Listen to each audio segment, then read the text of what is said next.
Hey guys, Shaun here. I just wanted to say thanks to everyone who has been tuning into the Play It Up podcast so far. We really love doing this podcast and really appreciate everyone who listens.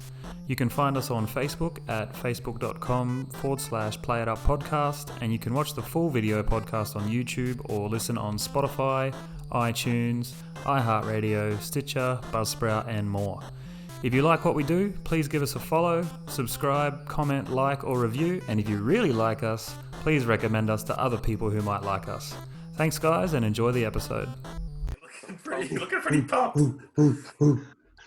It's the Play It Up podcast. Welcome back to another episode of the Play It Up podcast. Thank you for our new intro, Neil. Nice. Oh, thanks. Yeah, no dramas. I'm definitely using that. Can we get a little bit more? It may be a bit later. Maybe I'll do an outro.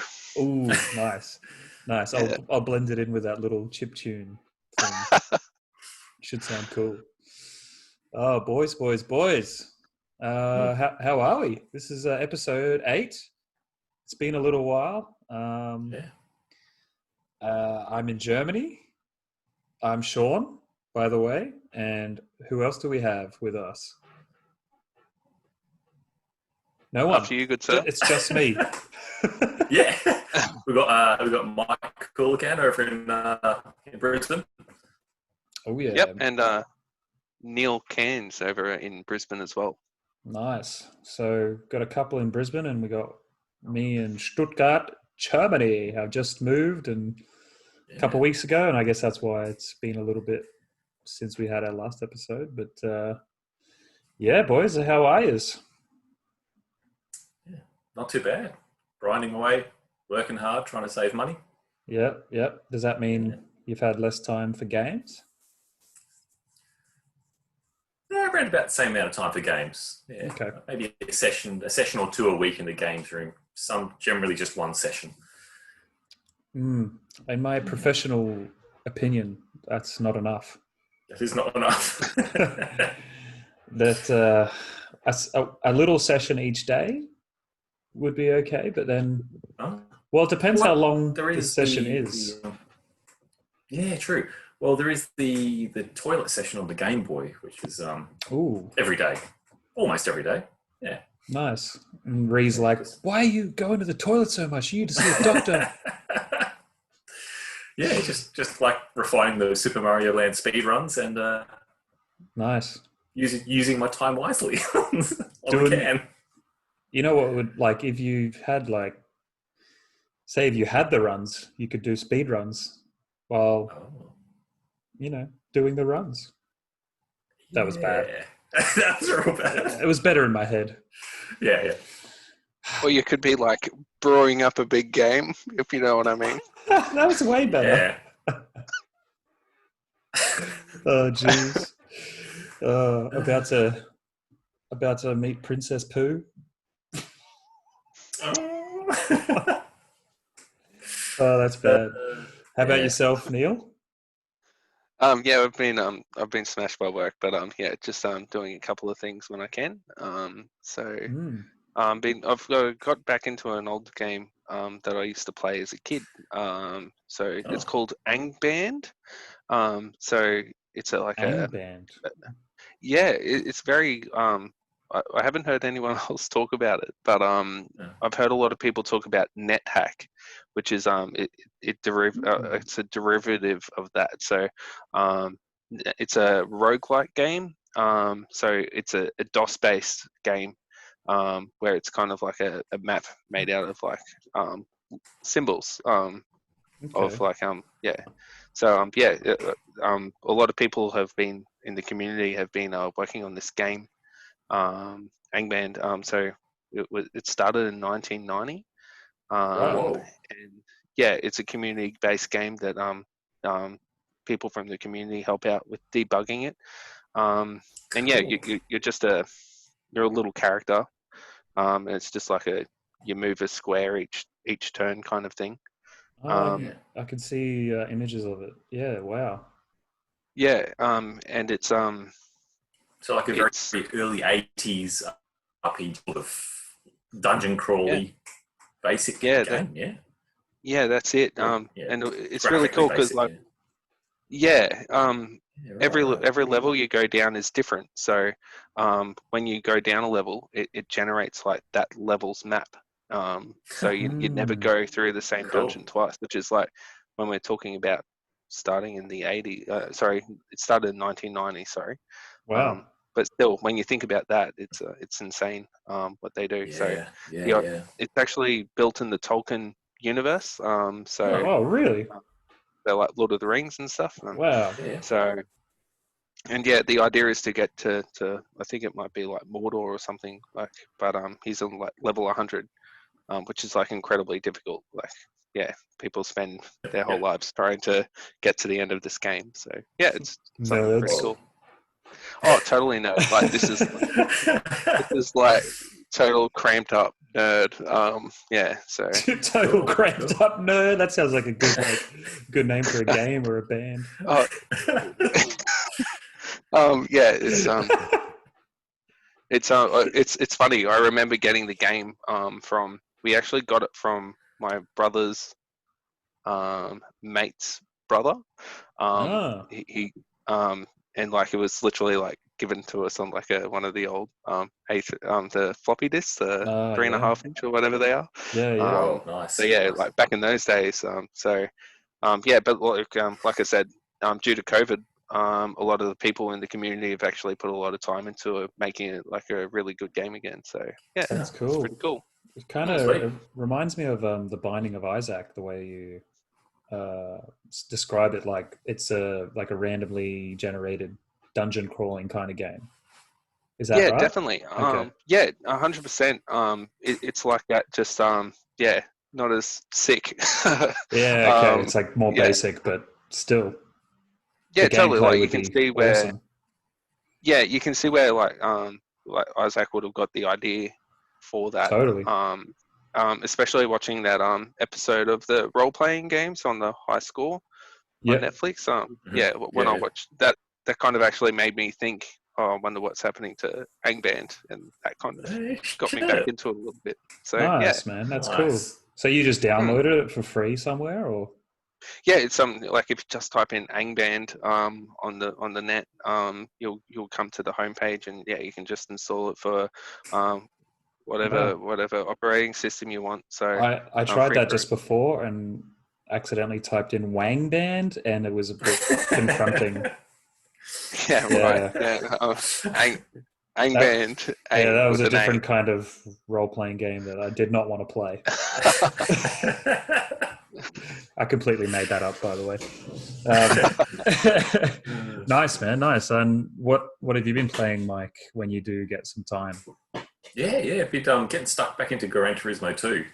Oh, yeah. I've seen your Instagrams. My second ever playthrough since like way back in the day.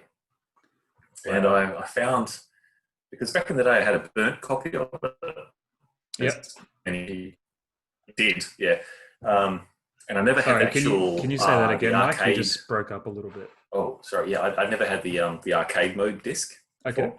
Yep. And on the arcade mode disc, it's got the arcade version of the game, which is like a very cut back version of Gran Turismo, with the cars handle a lot easier. It's a bit more fun, a bit quicker. Right. But it's also got the FMV intro for Gran Turismo 2 as well, and it is terrible. Like it's, compared to Gran Turismo 1, it's I don't know how they made it so bad, but it's shocking. Did it pick up again in GT3 or? They sorted out a beautiful one for FMV for GT3. Right.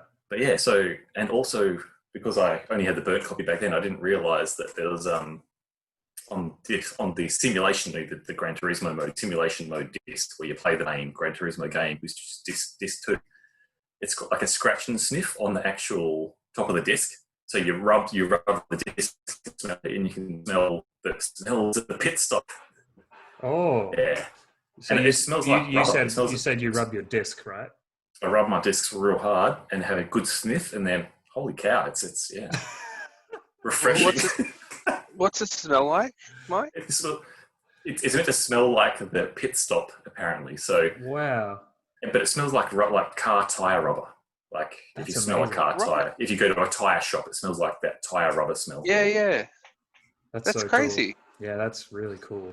You just have to rub it lightly, you know. Yeah. Well, sounds so terrible. I find that usually works too. Yeah. I assume this would be on like the original, not the classic that came out later. Yeah, it'd be on the non-platinum version. Yeah, just on the regular original release. Yeah, right. Nice. That's really cool. Mm. So yeah, grinding my way through getting all golds in all the licenses, and that's taken hard. me for forever. I've only done one license, all golds, the first one, and I'm on to the second one. Then I've done 8 out of 10 trials in that one to get the golds, and then I've got 3 more licenses after that to. And it gets harder and harder, doesn't it? Yeah, I don't know. On one of the licenses, I got stuck on this like circular course with this shitty little hatchback, and I was there for hours just doing this circular course non-stop. Probably like over an hour doing one trial. Just trying to get it right, or yeah, and then I get to like the further ones where you get better cars and faster cars, and I was just getting through them in like 10 minutes to get a gold license. So wow. So are they going up in levels each license? Well, they're meant to. Yeah, they give you extra access to better and faster races with better and faster cars in the actual game. So if you don't have those licenses, you can't do those faster races with the bigger, more powerful cars. Right. Okay. Yeah. I remember that. I think GT. It was either 2 or 3. I played a lot, and I got. Yeah. I remember having like a Dodge Viper.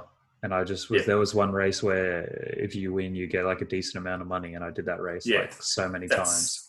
That's Gran Turismo 2 as well, I'm pretty sure. And it's just like the normal car cup. You use the Dodge Viper, you race around Autumn Ring Mini, and it's like a 35-second race. So you do 2 laps in 35 seconds, or you're in a minute maybe.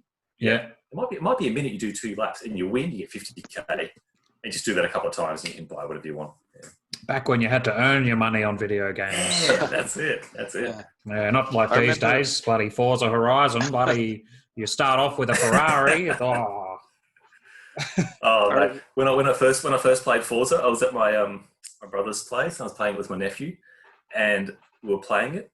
The car brakes for you. The car steers for you. The car stops you crashing into things. I'm like, what kind of racing game is this? You can turn that off, surely, though. Yeah, you can. Yeah, but that's like the default is like it does everything for you. Oh, that should not be the default. Which is I don't know. I guess it makes it kiddie proof. Yeah. I remember playing Gran Turismo 2 with my mate, and we actually got stuck on we ended up doing up this thing that me and Mike started doing it as well. Like there's this little mini shitty car, and we just amped the shit out of it and just did all these races with. It's a hilarious car. I've got to find out what it's called, but it's got like a mini truck, and it's got like the wheel on the front of the car. It's I used to love doing that too. Like getting like sponsorship for him and stuff, and like silly things like that. Yeah, like just some piece of shit Honda or something like. Just quickly, because we as Play It Up podcast are cheap, and we don't have Pro Zoom. It's going to kick us off in a minute, and then we have to start another meeting. Which is pretty funny. So I might actually just do that now. And then restart again.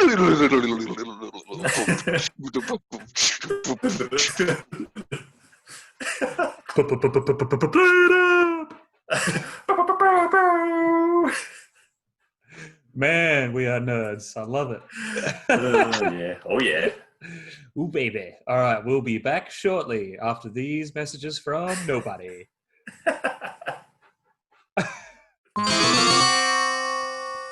Can you give us some more of that music, Neil? Yeah. No, he doesn't do requests. I've got to do it on the fly. It's got to come from the heart. I'm sorry. Mate, I totally understand. You wouldn't want to compromise your artistic integrity. Yeah, that's it. Yeah, just DJ Wonderboy. Nice. Yeah. So. What have you been playing, Shaun? How's you been? What's happening over there? What have I been playing? So, I've been playing. Always play a bit of Tetris. That's just something you can pick up and play for a few minutes. I got the NES on my hacked Vita, PlayStation Vita. Yep. Playing Tetris on a little OLED handheld is quite nice. The blacks are just that much blacker, you know? It really makes a difference. Actually had a decent game yesterday because it's the NTSC ROM. I think it was my PB on NTSC. I fought 404,000 last night. Jesus. Which is decent. It's not my PB overall on PAL, but Yep. it is actually, it plays really well on that controller. So yeah, a little bit of Tetris. What's it called? Blazing Chrome. It's a little retro style, like a run and gun side scroller on with pixel art and everything on the Switch. It was done by Limited Run Games as well, but that's way more expensive if you want to get that. Yeah. But you can just download it. It was on sale at some point because of the studio who made it had a bunch of games on sale, and I had a look, and it looked really cool, and it's a really good game. It's tough. It feels like something that would kind of belong on the Genesis or Mega Drive, and yeah, it's super nice. Good controls, good soundtrack, like good animations with the enemies and everything. But I've made it to the last level now, and it goes in checkpoints.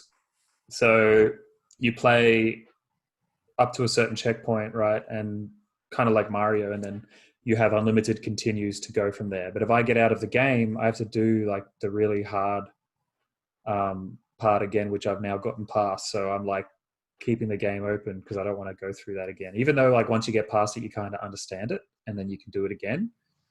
But I want to finish that game, and then I've been playing Tony Hawk's 1+2. The new remake. That was my first I did buy a couple of Game Boy games before I bought that, but I bought that the day it came out here in Stuttgart, and I've played through that. I've finished it now with Shane O'Neill, who's an Australian skateboarder. He's the first, I think, Aussie to be in a Tony Hawk's Pro Skater game. I could be wrong. Wow. Yeah, he's from Melbourne. He's an awesome skateboarder. Like, I don't know. Most people might not know that that's one of my other passions is skateboarding. And I actually saw him. I'm 100%, almost 100% sure it was him when he was like still a kid, basically a teenager at a local school where I was skating. And like, I was trying this trick for a while. I think it's doing a nose grind 180 out. And then this kid comes along and just does it like first try. Not like to show me up or anything. I don't think he knew I was trying it. And I was just like, whoa, who is this kid? And like, he is like one of the best skaters in the world now. He has his own company. He has his own shoe on Nike. Awesome.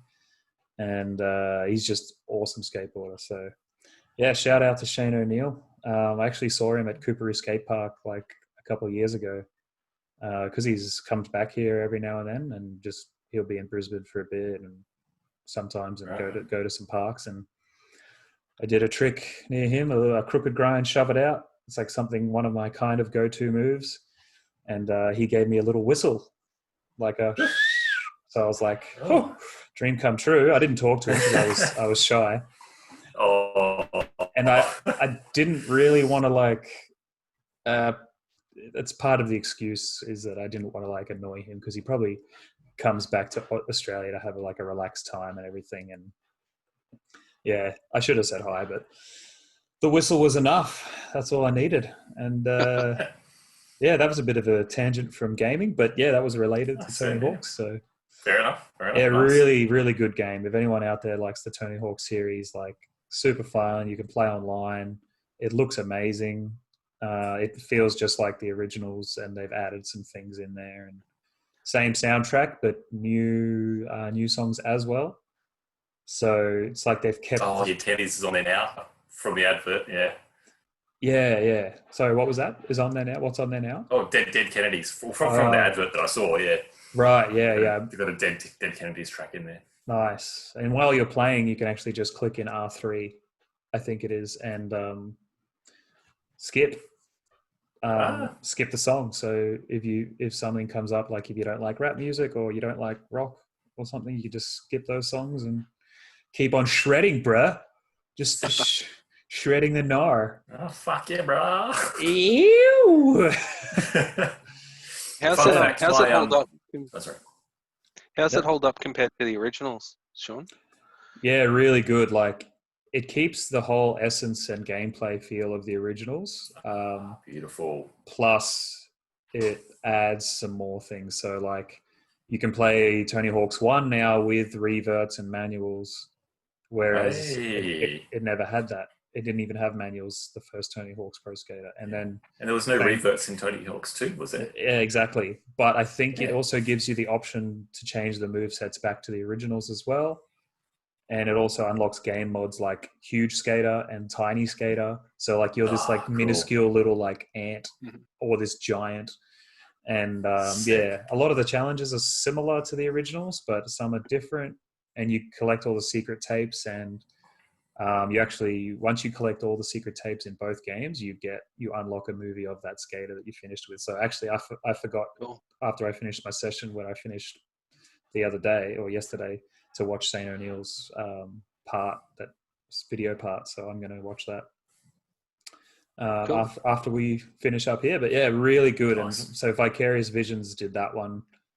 Cool. And yeah, they've done a really good job. So there's an extra thing. You collect the Vicarious Visions logo. It's like a big V in each thing, kind of like a secret tape, but it's kind of like as hard to get to as a secret tape, if you guys remember that from Tony Hawk's. Yeah. And then once you get all of those, you can use like the Vicarious Visions emblem in your like profile. And there's like a leveling up system in this one as well, and you can have like a career level up. So every time you like you get XP and everything like that. So they've added that in, which is nice. And playing online, I think, gets you XP. And yeah, just a really good game. They didn't charge like a full price, like I think it was $60 in Australia. It was like 40 nice. something euros here. So yeah, really good. So those are what I've been playing. I'm gonna be playing a bit more Donkey Kong. So I was playing that so much like before I left, because I had that. I don't know if we mentioned that at all, but I had it for a month. Cabinet from Netherworld. Yeah. They let me rent one, and I played a lot of Donkey Kong and broke the 700k mark, but didn't get a kill screen, which was devastating. But also super stoked to beat that 700,000 point mark. Which if anyone knows, massive. That's like. Like that's huge. That's a bee's dick away from a kill screen, really.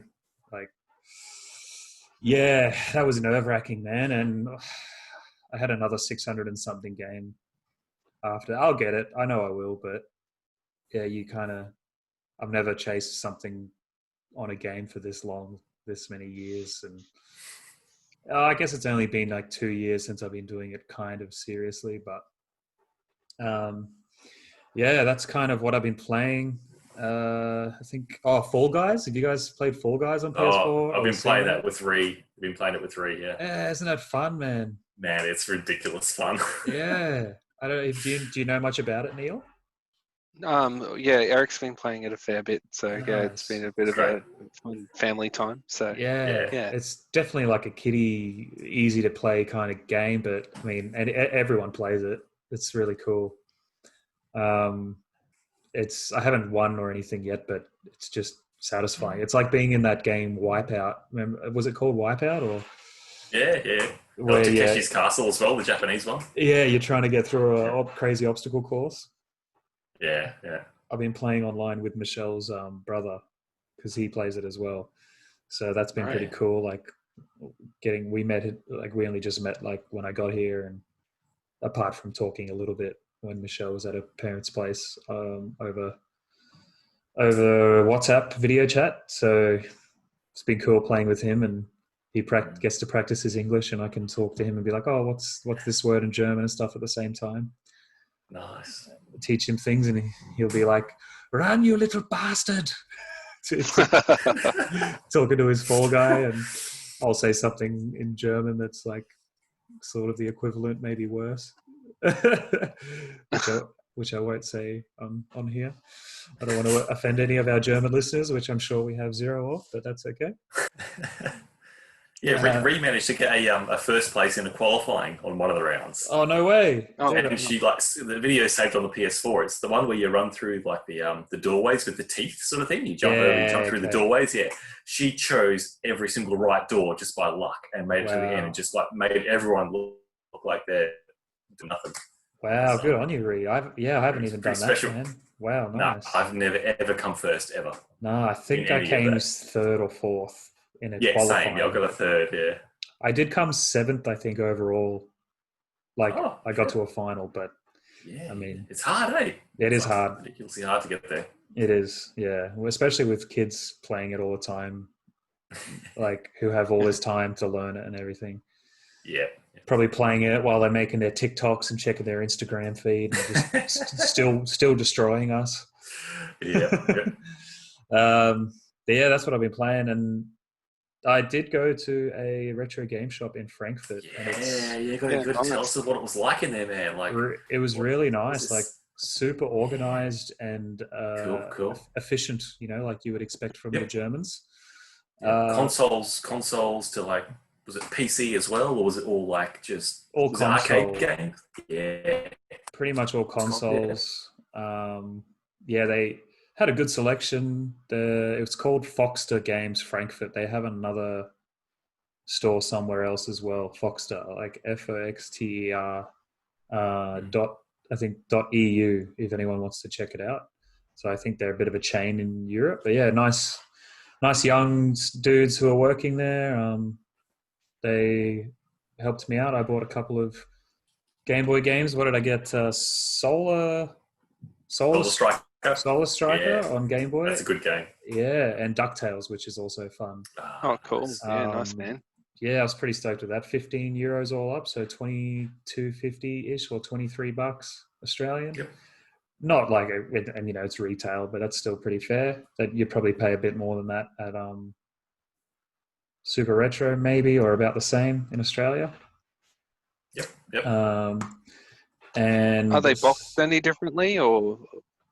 There was no boxes with them, but they just look pretty much the same. I think just on the side, the little code, it says like EUR. I've got some here actually, and that was kind of my first gaming purchase, and then got Tony Hawk's, and then I was just looking on Marketplace, and I came across a Game Boy SP, either with an extra battery or just the battery was outside it, with a charger and everything for €10, which is like $15, a little bit more. So was it an AGS 101? No, just the 001. Just the 001, yeah. Yeah, but still like nice. Still good. Yeah, still they go for like $60 to $80, I think, in Australia. Yeah, easy, yeah. So pick this one up for 15. It's red, it's in good condition. I still haven't got like a little screwdriver to get the battery compartment open, but so I'll probably resell that. I just had to pick it up because it was so cheap, but that's kind of a little side job I'm doing here before I have a job like buying and selling games. They said, they've said they had heaps of messages about it, but I say, I can pay now, and they shipped it for like €3.50, so like $5. Cool. So I got that for about $20 total. And then I found this Mega Drive. The next, like a week after that or something, I found a Mega Drive bundle. If you're watching this, you can see I'm holding up one of the consoles.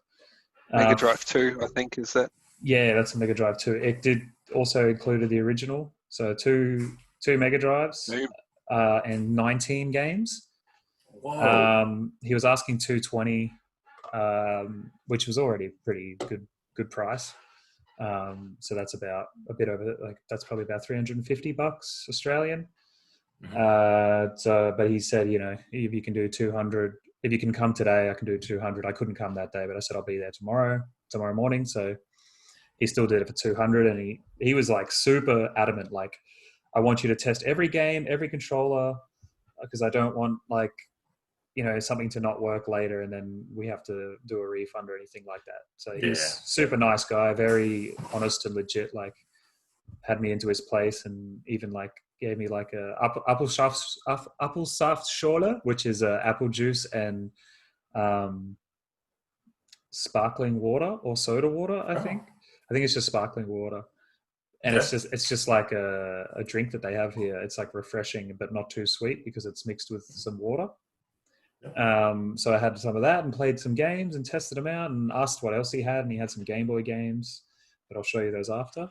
So the best part of this pickup was probably Gunstar Heroes. Oh, nice. Very nice. Yeah. That is awesome. This has got the little flap off here, but what I'm going to do is just change the case with another one of the games. Yeah. Maybe Outrun, because that has a nice case. Oh. Hell yeah. So, yeah, if you're watching, I just held the games up. That doesn't come with the manual, unfortunately, but like 9 of the 19 games are complete with manual. Another game, I can feel that one has the manual inside, Zombies, which I think is... Oh, Zombies At My Neighbours, yeah. Yeah, it's just called Zombies, maybe in Europe. Oh, Zombies for Mega Drive, yeah. Oh, for Mega Drive, it's just called Zombies? Okay. Yeah. And it's actually a X rental. You can see there that video... Cool. I don't know how to pronounce that. Video loser? Wunderbar. Video Wunderbar video. Wunderbar video. That comes with the original manual, which actually is just not... It's not like, copied or laminated like crazy like Australia. It's just like original, but it has this little barcode. Wow. That's awesome. That's amazing. It's amazing it's survived. Quite thick for a manual. I think it's because in the European, they just released one manual with all the different languages. With all the languages, Yeah, it does seem to have... I mean, a lot of the Aussie Power releases had that as well. It was heaps of languages as well as English, Yeah, that makes sense. So I think this is probably the same thing that came out in Australia. But yeah, a whole bunch of other games like Aladdin, a couple of Mickey Mouse games. Good pickups, shit. Yeah, awesome. But I mean, it wasn't like a steal. It was pretty good though. Probably like, I don't know, because if I can sell everything and maybe keep Gunstar Heroes, but I might have to sell that because I don't have a job at the moment. Yep. So I paid 200. If I could get 100 euros out of it, I mean, I'd be okay with that. It's not really something you can rely on to just do, but I was just like more of an experiment to see how it is to sell things here on like eBay or Facebook Marketplace. They have an eBay here called eBay Kleinanzeigen, I think it is, or Kleinanzeigen. It means like small sales, so it's like a Gumtree. Oh yeah, cool. So no fees, and I mean Gumtree is owned by eBay now, I think. Anyway. Oh whoa! I'm pretty sure because once you list something on Gumtree, they're like, "Oh, do you also want to list it on eBay?" Oh whoa! And pay us fees when it sells. This came with it. That's pretty awesome. He was devastated, this guy, because he in a move. So this is what was left after he lost some of the power cords for the other Mega Drive, because that came just as a console on its own, and I think the box and stuff, and 50 games he lost in a move. Oh, and I think they were all boxed and everything. But yeah, like there's the original manual, which is quite nice. It's quite thick. I think just all the different languages and stuff. Yeah. If anyone's watching and cares, there's just sort of what it looks like. So that'll maybe help it sell anyway. I might sell that on its own because someone probably missing that from a boxed version. Yeah, I mean, usually I'd like to buy and sell things, but keep some for myself. But this was kind of like, I'll buy it, I'll play the games, because actually what I'm excited for is Michelle's TV accepts SCART, even though it's an LCD. Oh, beautiful. So I'll get to play these games in RGB, even though it's not on a CRT. So what? Yeah, so that'll be pretty cool. Walking down the road on my first day in Stuttgart, I found the CRT that was just like accepting SCART. It was just on the side of the road, but like we don't have enough room here, so I didn't pick it up. But that was cool. I took photos and sent it in the group if you guys saw. I think it could still be there, but it was just sitting there with other rubbish, and everything was intact. Yeah. It probably worked, but if Yeah. I found like a really good one, I'd probably just pick it. I probably could have picked it up and just sold it, to be honest. But hopefully, I mean, that would have been better than, or even just pick it up and give it away for free to a retro gamer. Yeah. That would have been better than it like going to the dump or wherever it's going.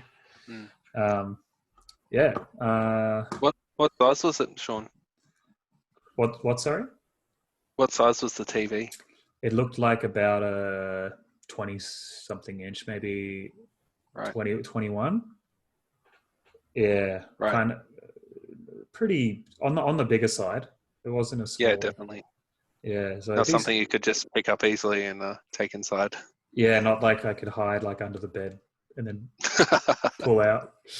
Yeah, we only have like one room here. Like we have a bedroom and we share the rest of the place. So I don't have my own games room, which is devastating. But you know, I'll get through. I did bring my PS4, my Switch, a 3DS, and a Game Boy SP and a Vita. So that's pretty much a games room. She'll be right. Yeah. Michelle, it's my girlfriend. For anyone who doesn't know, was like, "Oh my God, babe, you brought all these consoles, like 5 consoles, and only 1 pair of shoes." I was like, "Yeah, that's amazing." I was meant to bring another pair of shoes, but I just actually wasn't because I didn't have room. I just forgot. Just stupidly, I guess, in all the excitement of moving and everything. How did you transport a PS4 from Australia to Germany without like it getting bumped and damaged? And that's a mission. I wrapped it in bubble wrap and in a jumper and like made sure it was kind of like protected well. And all the other consoles except for the dock for the Switch came with me in my carry-on because they're small. Right, yeah. But yeah, the PS4 I was a little bit worried about, but it's working and it's all good. So cool, made it through luggage, yeah. Okay. Yeah. I knew I'd be here for a fair while. The plan was loosely 6 months, but it's probably going to be longer because Michelle has to finish her law degree. Yeah, and that'll be like I think around the end of 2022 or the start. It's 2020? So by the end of next year, which is 2021, or the start of 2022, I believe she finishes, and then we'll see how we go. But I also picked up some. Yeah, no worries. Back in it. He's broken the seal. Yeah. So. Ken, I just want to ask a little bit more about the retro shop, if that's all right. For sure. Sorry, I've been talking way too much. No, that's all good. So what was the main console that you saw, or main game collection that you saw in that shop? A lot of PS2, and I think from memory, like PS2 and PS3 was in abundance. They also had a lot of modern stuff because it's not like a specific retro game shop. It's just sort of everything, all games. Yeah, for sure. Which I guess makes sense. Like, why wouldn't you do modern games? That's as well? how these businesses. Yeah, that's how these businesses survive. So that's cater for everyone. Yeah, that's it. I mean, and there's nothing wrong with modern games anyway. Like I play them. So I think you'd have to be a real like purist of retro gaming to not like stock modern games as trade-ins and stuff. Especially since you can just sell them pretty easily probably. Like if someone trades in COD or one of those games for like, and you give them $20 and it's the new one, it's going to sell for 40. So yeah, for sure. One thing I'm really surprised by with new games is how much they depreciate in value though. It's crazy. Yeah. There's games like, I don't play new games, but I remember thinking like if I played a new game, it would be like the Shadows of Mordor. Great game. Yeah, well, I went to I had a look because Eric was buying something at EB Games, and it's like, and a year later, it's worth absolutely nothing. Yeah, what is it, like Crazy. $10 or Like something? $10, then yeah, it's in the $10 kind of like pile of games, like where they've got Yeah, like the big table, like just in the middle of the room, kind of thing. Yeah, it's for crazy. a triple A title that probably cost like millions and millions to make. Yeah, well, somebody picked it up like when it first got released for like what, $80 or Yeah, $70, something like that. Yeah, yeah, or 100 if they didn't price match, maybe with EB. yeah, yeah. Yeah, Never know. it's just wild, isn't it? Like that, Nintendo is kind of the only console that holds its value pretty well now. Yeah, for sure. We went to buy we bought like about 14 or 15 games for Eric. Mm. And Jen and I at the start we used to wait a couple of months thinking, oh, they're going to drop value, but none of them do. Like they're Yeah, constantly. I don't know if it's because they cost so much to make. I'm not sure, but I think it's yeah, just because there's no competitor to what Nintendo offers. Yeah. If yeah, that for sure. if that game is on other consoles, like because they have like LA Noir and stuff on the Switch, I think that would drop a bit. But it just seems like Nintendo, it just doesn't need to drop its prices. Maybe because it's not flooded or something as with as many games and games that are like on other systems. They can keep that premium pricing. Yeah. Have you guys Yeah. have you guys seen the price of Mario Kart for Nintendo Wii when it comes up? Is it like 40 or $50 still? Well, yeah, probably on eBay it is. At EB Games, it's $70, 65 Wow. to 70, because it Yeah. has this massive nostalgia. It's a one-off. You can use your steering wheel and your controller for Yeah. steering, Yep. and it's Uh, it's that's come crazy. up real quick because all the other Wii stuff is worth nothing. Yeah, it's not really, Well, except most of it, yeah. A lot except of for it's like worth nothing. only the first party stuff, like Mario Yeah, yeah, Galaxy yeah. and Galaxy 2 and probably Zelda. But I think Donkey Kong Country Returns might still be worth 30 or $20. It's not Yeah, yeah. too. And the Super Mario was it All Stars 25th anniversary? Yeah, yeah, yeah. The red and Wii Yeah. with the yeah. Yeah, I got that when it came out. That was pretty cool. Did that come with Super Mario Maker, or is that a separate thing? No, Super Mario Maker came out and it did come with a pack that had this like retro Mario amiibo and the art book. Right. Yeah. Yeah, so that was pretty cool. Yeah. Yeah. I lost my train of thought, but I've got Game Boy games. What do you guys Sorry, think? yeah. You want to see them? Yeah, let's check them out. So from the same guy that I bought the Mega Drive off, he hadn't put these up for sale yet because his son has lost the Game Boy, so he hadn't been able to test them. But I took them off his hands. 8 games for €50, which is about $80, so about $10 a game for Game Boy. I mean, that's not a steal at all. But I thought, I'll take them, and some of them are worth more than 10 each, and see what I can do, or at least play them for a bit. But Ninja Turtles, Fall of the Foot Clan, it's a pretty cool little game. I had a play of that the other day. Right. I think that's worth around €10. So yeah, if I can sell them for €10 each, which is about $15 each, then I'll come out with some money. But yeah, I don't really want to do that too much here because I'd rather people actually get the fines and stuff and keep some for themselves and sell off what they don't want, because I'm kind of just going to sell almost everything. WrestleMania, which actually seemed kind of fun for a wrestling game. Oh no, it's called WWF Superstars, not WrestleMania. It's got Hulk Hogan just like with the meanest looking mug in the world on the front there. If you can see That's that, awesome. yeah, just really clenching his teeth, like he needs to go to the toilet and do some speed runs. Terminator 2. That should be a new thing. Just got to go do a speed run. Speed run. Yeah. Quick 3 minute, 5 minute, 10 minute speed run. Yeah. Oh no, I better run. I've got the speed runs. We got the Celtics runs. There, we got it. We've got it now. We've got Perfect. it. What does he mean? Ah, he's just going to go play Mario. World Cup soccer doesn't really interest me at all. But yeah, these all work. Yeah, I'm not even into many sports games, even basketball. I don't really like NBA Jam and stuff, but not like realistic sports games, I guess. Yeah, same. F1 race, which is pretty cool. That's kind of like a outrun, the way it's like scaling. Yeah, is that not one of like the launch titles for Game Boy? I feel it could be. It's in quite good shape. Oh, you can hear that. That's Michelle. Hang on one sec.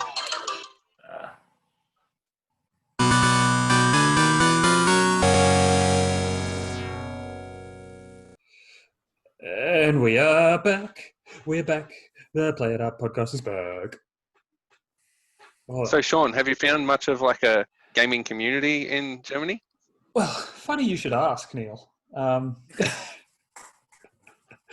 Loaded question. Yeah, wow. No, short answer. Yeah. But I'm not. I think that there is one. Yeah. I just haven't like. You've only been there what? 3 weeks? 4 weeks? 2 weeks and 3 days, 4 days. Yeah. Okay.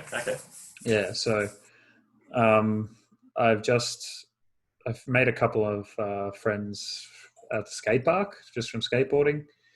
That's kind of it's always been easy to make friends with skaters because there's always this mutual respect and it's like a social thing you're at and about anyway. But in terms of a retro gaming community, that's actually a good idea. I might look on Facebook to see if there's any groups.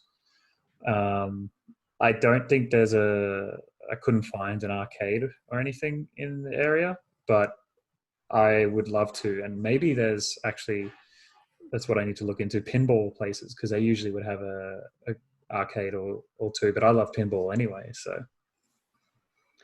yeah. Maybe even Rasmus would even know someone or some people in Germany. True. Yeah, I've been thinking about contacting him about the shed. To the shed in Denmark, so that would be amazing. If people don't know what the shed is, maybe you have a good idea of what that is, Neil, to describe it. So I've only heard it through Johnny Bond. He was my kind of introduction to the Johnny! shed. Yeah, big shout out to Johnny, probably our number one fan. Sure. So from what I understand, it's not exactly an open arcade, but it's a place that it is a place with a heap of arcade machines that belongs to, like, it's in somebody's shed, from what I understand. And like this guy just opens up the shed to the gaming community every so often, like a couple of times a month, is my understanding. And so they are often have events on, I think. So there's a couple of good ice cold beer players over there. Rasmus himself, who went for the record, I think, which is like ridiculously long. I can't fathom. I think it's like a 40-hour game or something like that. Yeah. Shout out to Morgan Kibbe, who tried to do that at BPAC at the Eka last year. Yeah, and they recently had a Gyrus player over there, and she was going for some form of record for Gyrus. I don't think she made the world record, but she did well. I think it was the highest score for a female, maybe, or maybe she was breaking her own personal best, but it was like some crazy marathon, wasn't it? Yeah, that's right. And obviously, like they're big in the arcade community. I think maybe even Johnny did the Pang record over there. I might be wrong about that, but yeah. I think he did. And they have some trading cards with the Walter Day trading card set. There's a few of the Danish guys on there. Yeah, for sure. One of them, I can't remember his name, but he's like a crazy Tetris player. Yanni or something. And he like has this super like intense way of playing. Like you could see it in his eyes. He is just like the most focused man in the world. Can't remember his name, but I think he was in. Yeah, if you know like classic Tetris, you probably know who I'm talking about. But yeah, I would love to go to the shed while I'm here, being that we're just neighbors with Denmark. And Raz said it should be cool. I'll have to contact him and see if I can head there. I don't know, December or something. And it's crazy to think I can just catch like a train and be in Denmark. Yeah. Yeah. Now that I'm in Europe, like you can just get to other countries so easily. It's awesome. Yeah, so that'd be amazing, and I probably would try to do a podcast with them actually. Oh yeah. And just have a chat and get a bit of the history of the shed and get to know the people involved a bit and just have a chat, and it would be pretty cool. I think they can all speak English, I'm pretty sure, or at least most of them. So yeah. Yeah, that would be awesome. Yeah. I suppose the other thing that we should mention today is for record reasons is the Donkey Kong world record. Yes. So that's another world record for Donkey Kong. It's at now, I think it's at 1.26. Yeah, I have the chat open where Johnny was talking about it. I think 1.2 1.269. So super close. Oh my god. 1.2695, I think it was. So he was 500 points off cracking 1.27 for the first time ever, and that's Robbie Lakeman beat his own record. Oh. And Surfy, who is, I think he's in second place. I think his name's, I can't remember his real name, but Surfy is what he goes by. And he did 1.255. Yeah. Today as well? Like the same day, I think. So. Oh my god, that's insane. It's probably like two of the top 4 or 3 scores ever. Yeah. Like in one day. Yeah. That's just crazy. John McCurdy is Surfy. So yeah, I'll have to go and watch those sessions. Like I like to see players' reactions when they either get close or beat a record and just see how they are.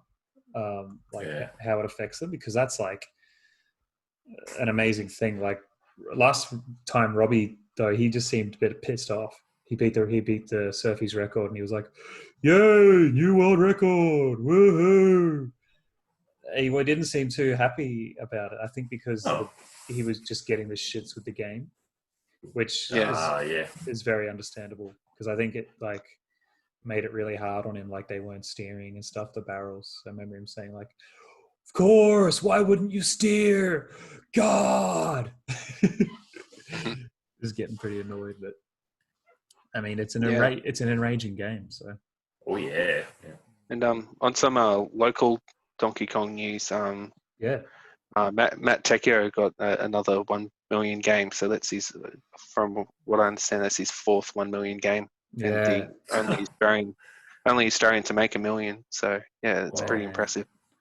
Awesome. That's crazy. He was aiming for top 10, I believe, which I think he wants to get to knock out Hank Chen is what he's aiming to do. Not to knock out Hank, but like basically that's what would happen if he made top 10. And I think that score is 1.14 or something from memory. He got so close and then just got like, so Hank Chen's score is 1.138. So 1,138,600. And I guess Matt just wants to beat that. Or maybe he wants to crack the 1.14. I'm sure he wants to go as high as he can, but that's just insane for an Aussie who was just like not even getting a kill screen like a year or something ago, maybe year crazy. And a bit. Yeah, I think it was more than a year ago, but he got his kill screen. I'd love to see, man. Yep. Yeah, I'd love to see his progress bar, like of like how like from his first game, and would just be incredible. Just a big like. Yeah. Man, the opposite to mine. What was that? What was that sound effect, Shaun? Yeah, it's the official sound of a progress bar. I think you'll find. Oh, nice. I guess I'll finish off the last few Game Boy games from my find from earlier before. Yes, of course. I had to open the front door. Kirby's Dream Land, good, always a good one. Solid. And Fortress of Fear, which is Wizards and Warriors X, it says on the front. So that's kind of a cool little, like, I guess it's like a platformer or adventure game where you are destroying like demons and skeletons and dragons if the artwork on the cartridge is correct. I did test it just for a little bit, just to make sure it worked. And this guy is the last one. Super 128 in one. So it's awesome. It's not official, and as of now, it does not work. But I think it just needs a clean. Maybe I need to take it apart as well and just sort of see. But it's kind of funny because I would put this in the Game Boy Advance, turn it on, and you know how the Nintendo logo usually pops up and it's a bit like muddled, or it's like pixelated and not proper if it's not working.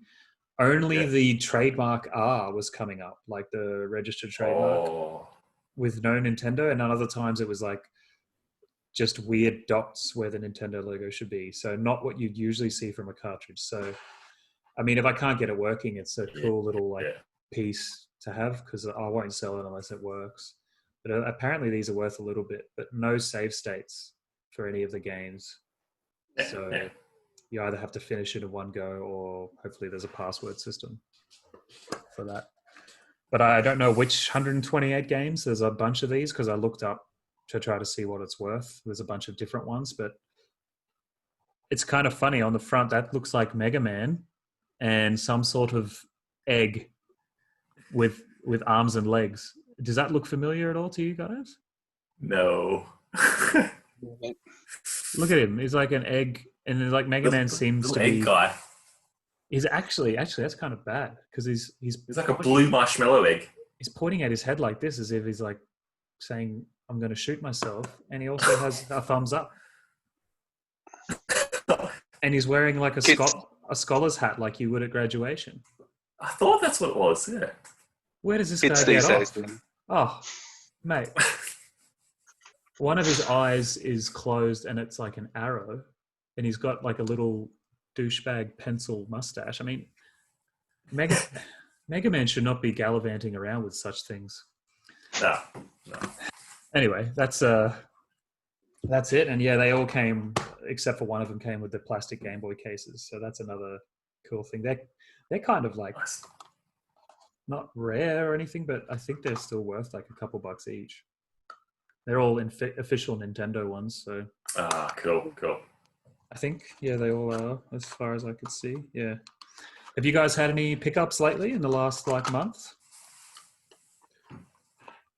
I got the old gift card rack from the back of the shopping centre. Yeah, dude, tell us about that. So,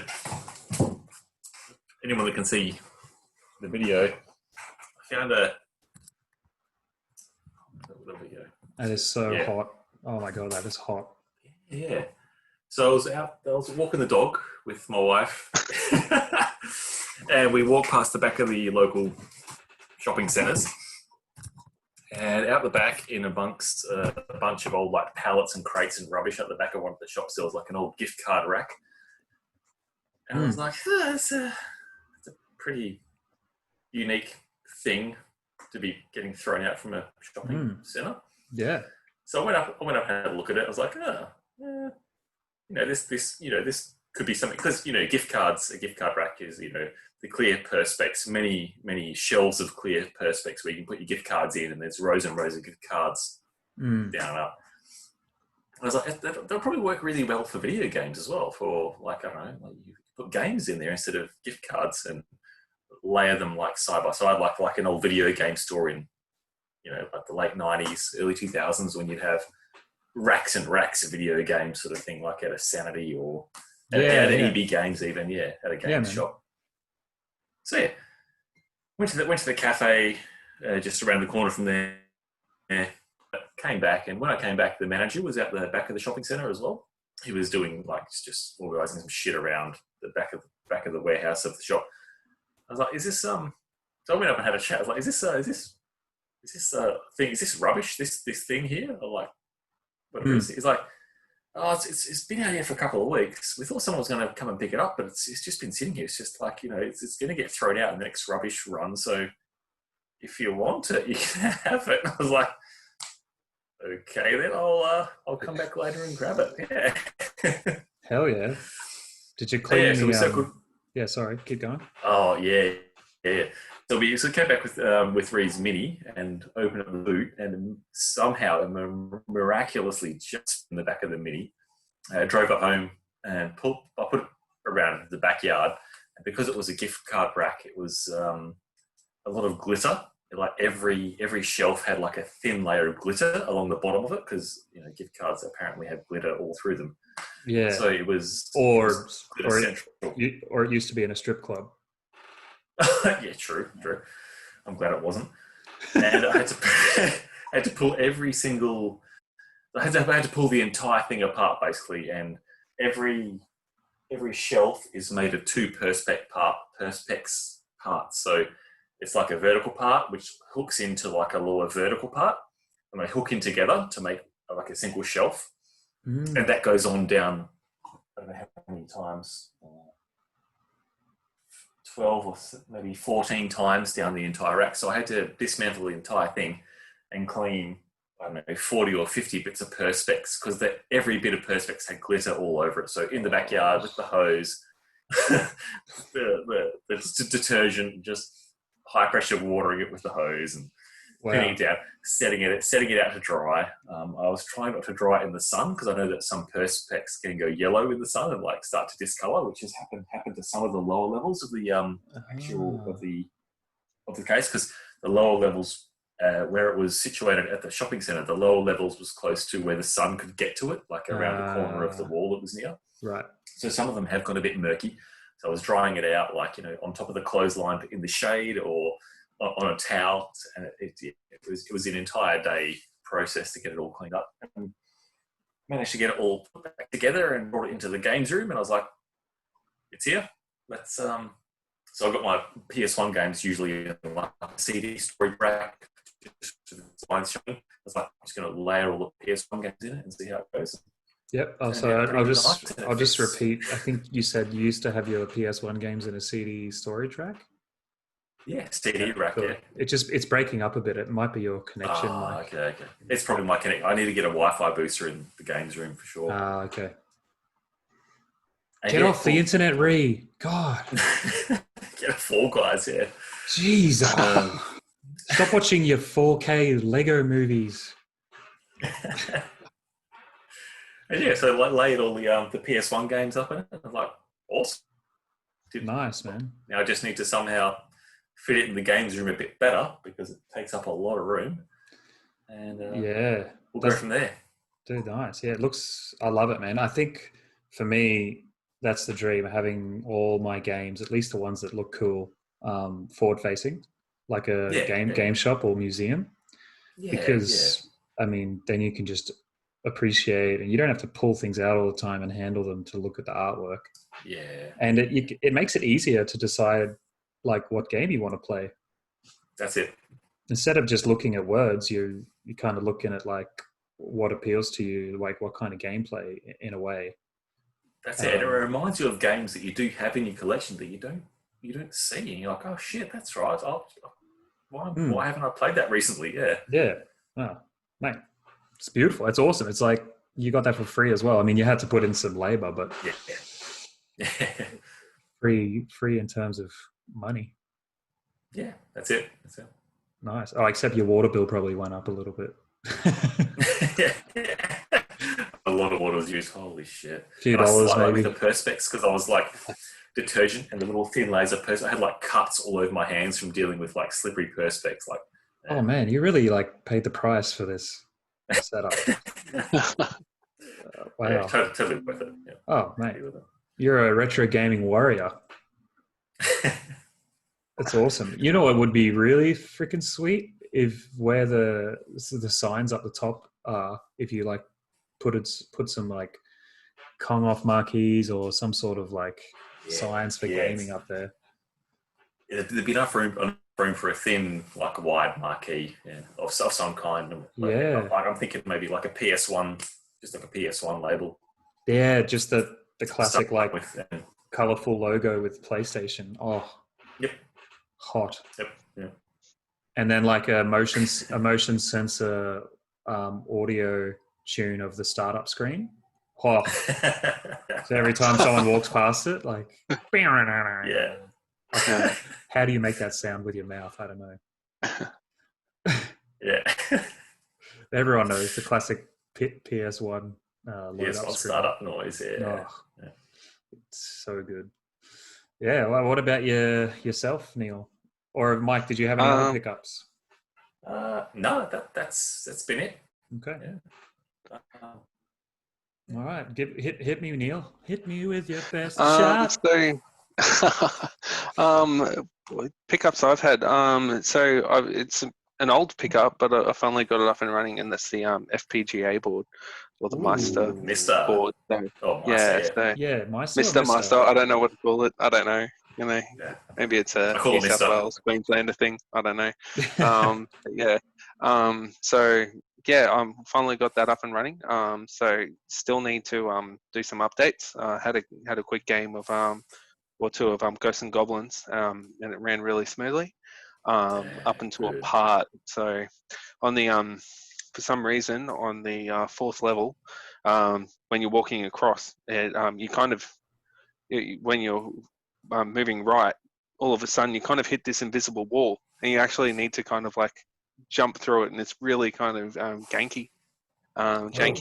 So yeah, I'll have to have a look and see maybe an update will fix that up for me. So yeah, that really that was a bit frustrating and ruined my run a fair bit. But still, overall, I'm pretty impressed. Like the first three levels that I did, it ran very, very smoothly. Nice. So I was really happy. It wasn't cheap investment, so I was really happy with how those runs went, and potentially the game that I'm running, like, compared to the emulated version, is a lot easier. So fingers crossed, Really? that'll help my gameplay. Yeah, surprisingly, I'm really surprised by it, but it actually feels like the game that I was playing on the Mister was easier than what I was playing as an emulated version. Wow. So I wasn't actually same ROM, like same yeah. game So exactly, same settings and everything. yeah. So the from what I understand, is that the Meister is actually almost a carbon copy of what you would play on the arcade board. Right.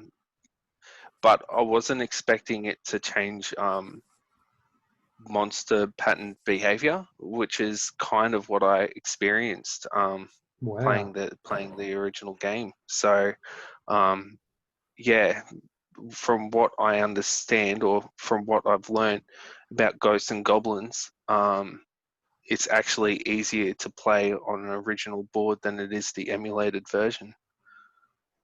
Wow. I wonder if that's true for other games, because I always played better Donkey Kong on an original machine. Yeah, there's a couple of people. Dennis Edmonds is really adamant about playing Donkey Kong on an original board compared to the 60-in-1. And from my understanding, the 60-in-1 plays very, very similar to an original board. The key difference being that the sound ROMs are off. Yeah. So when you're on a couple of the boards, when you move on the 60-in-1, you don't actually hear the feet of Mario, but like that kind of sound. Yeah, you don't hear that. So that's really significant. But the rest of the game seems to play very similar.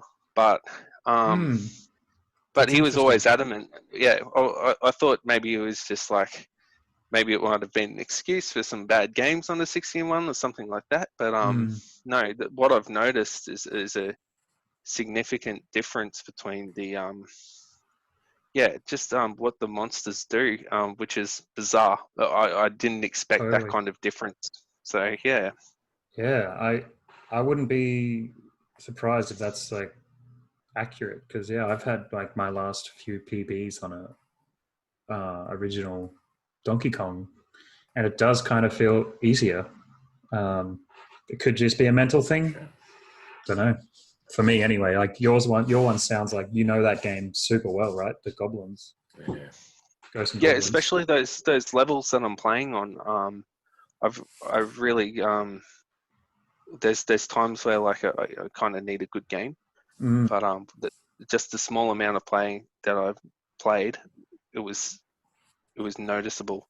I don't know if it's just because the game, like there was a little bit of lag on the main version. I'm not sure, but right. Definitely difference in the monster behavior, which is like just really surprising to me anyway. So that's super interesting. The so can we expect a new world record anytime soon, Neil? What do you think? No pressure. No, I'm still a long way off it. This is like a project of mine, and recently I haven't had a lot of time to play it. Right. And my kind of feeling with this record is that I'm going to need like an hour a day of gameplay constantly to get close. I did learn something new about the game the other day, which is exciting. I always love learning new parts of a game and discovering them myself, so that keeps me fresh with the game. So sure. fingers crossed that I can put a game together. I'm very close to a 1 credit clear, and then I'll be on my way. Wow, dude, that's super difficult, isn't it? Like barely anyone can do a 1 credit clear of Ghosts and Goblins. I'm not sure how many people have done it before. My plan is to. I don't like the way that the high scores are done on Twin Galaxies. I'm not saying that they cheated, but some of their deaths are convenient places to die, where you can rack up more points. And I don't.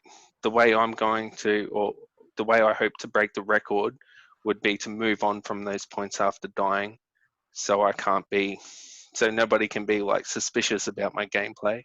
Right. But that's making my challenge a lot more difficult because I'm trying to do it in that form. So, we'll see what happens. The path of the honest man is often much more difficult. Yeah, well, I just so wise. There's been so much speculation within gameplay within the community, unfortunately. So I would be really up.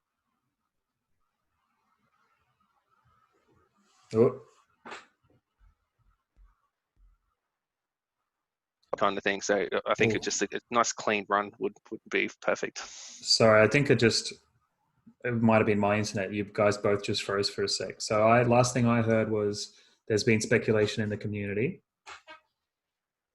Sure. It's definitely your connection, Shaun. Oh, really? Okay. Well, I heard him fine. Yeah. Okay. Yeah, that would have been mine. I was just saying that I'd rather do a clean run where, because of the speculation within some of the games, that I would just rather have a nice clean run and nobody can kind of judge my score poorly or say that I cheated in any way. Right. Yeah. So you won't be handing in a VHS tape that looks a bit dodgy or anything like that. Who knows? I would actually love to submit it on a VHS tape for a bit of fun. But that would be cool. That'd be gold.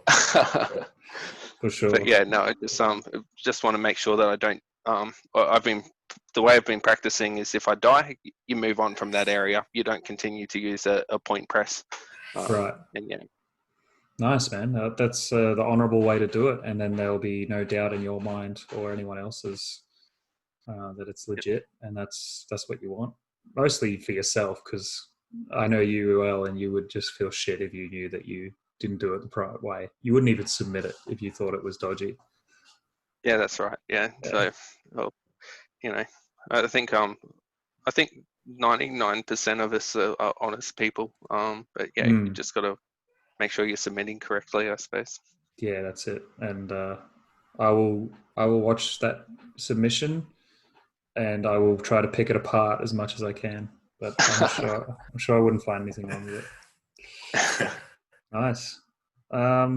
Yeah, let's see you guys had anything else to talk about. I think that's enough of us talking shit for this week. Yeah, no dramas. Just one thing I wanted to mention was I just wanted to do a huge shout out to the Game the System team, Yes. down the podcast, down in Sydney. So that's with Matt Tolhurst. Nice, Mike. Yeah, there we go. Got a bit of a plug Stubby in there. cooler. Yeah. So John Pansini, who has like a bit of a arcade himself, or it's like a private arcade, I suppose.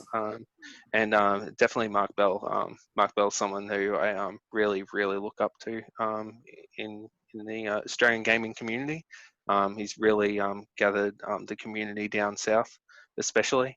And yeah, he's doing a great job. So if you like what we're doing here, definitely go check them out. Yeah, you'll probably like what they do a lot more. They've been doing it for longer. Not to put our show down or anything, but yeah, they do a really good job. Yeah, for sure. They recently did like a really good podcast, which was their 64th podcast episode, and it's all about Commodore 64 games. So they had a selection of games to choose from, and yeah, they chose the best Commodore 64 game of all time. So yeah, that also has the owner of yeah, that also has Ben Campbell, who's the owner of 1989, and it's also got Evan Weston, who's like probably one of the best Australian arcade game players. So yeah, check it out. That's cool. Yeah, I'll be checking that out for sure. I've listened to a bunch of their episodes, and yeah, they're really good. So check them out. They're called Game the System.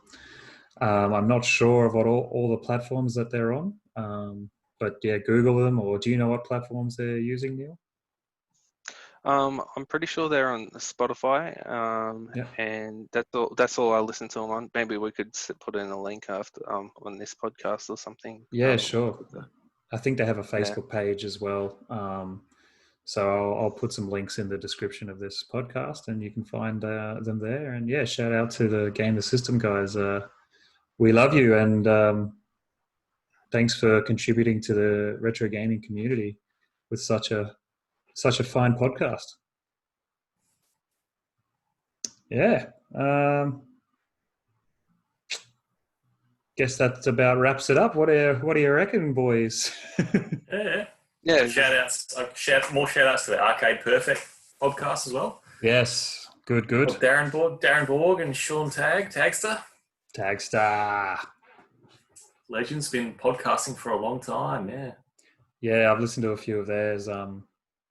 So they basically run through a certain arcade game they choose every episode and go through all the ports, don't they, and sort of review them. Yeah, all the ports.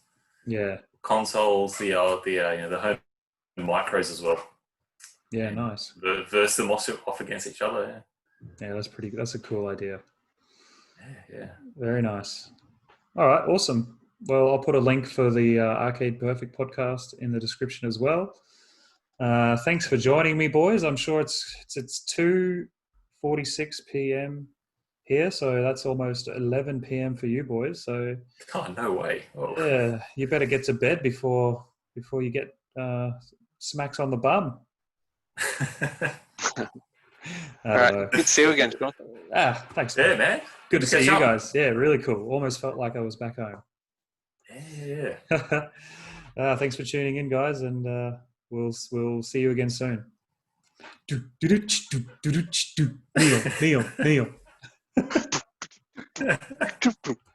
Mike. Okay, Mike. Whoa, that was awesome. Yeah.